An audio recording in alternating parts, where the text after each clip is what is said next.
Asante. Mheshimiwa Anne Kilango Malechela, swali la nyongeza.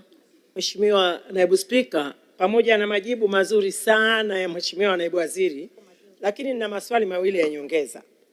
Mheshimiwa Naibu Spika, kwa kuwa Rais Samia Suluhu Hassan alipokuja Same tarehe 30 Septemba mwaka 2025 alisema maneno haya: kwa kuwa najua barabara za kule mlimani tarafa ya Mamba, mvua zinaponyesha mnashindwa kusafirisha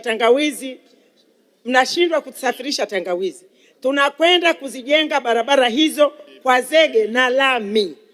Je, serikali hamuoni baada ya rais kutoa ahadi hii, ni vyema sasa wakati sisi wananchi tunasubiri ujenzi mkubwa wa lami na zege, mkajenga barabara hii yote kutoka Hedaru Vuna mpaka Mamba kwa kiwango cha tangawizi, ili barabara hii iweze kupitika kwa miezi yote 12. Swali la pili, Mheshimiwa Naibu Spika, hapa ninapoongea Mheshimiwa Waziri, niliposimama barabara ile sehemu ya kata ya Mpinji haipitiki kabisa. Kwa hiyo malori mengi yako pale yanatafuta njia ya kupeleka tangawizi tambarare. Je, serikali hamuoni ni vyema sasa mkafanya jambo la dharura tu kwenda kutengeneza ile barabara pale Mpinji ili kuboresha uchumi wa wananchi wangu? Asante Mheshimiwa Naibu Spika.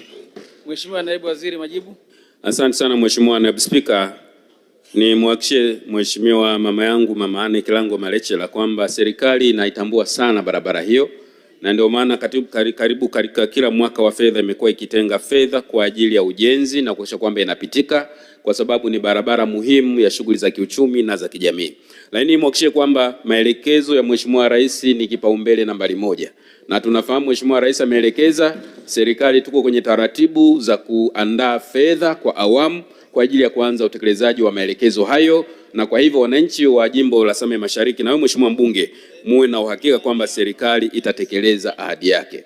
Na ni swala la pili, Mheshimiwa Naibu Spika, nitumie nafasi hii kwa niaba ya Waziri wa Nchi Ofisi ya Waziri Mkuu TAMISEMI kumwelekeza meneja wa TARURA wa wilaya ya Same pamoja na mkoa wa Kilimanjaro wafike mara moja kwenye hilo eneo ambalo lina changamoto na halipitiki kwa sasa, ili tuweze kuona namna ya kulitengeneza kwa dharura ili wananchi waweze kupitisha mizigo yao na kuendelea na shughuli zao za kiuchumi.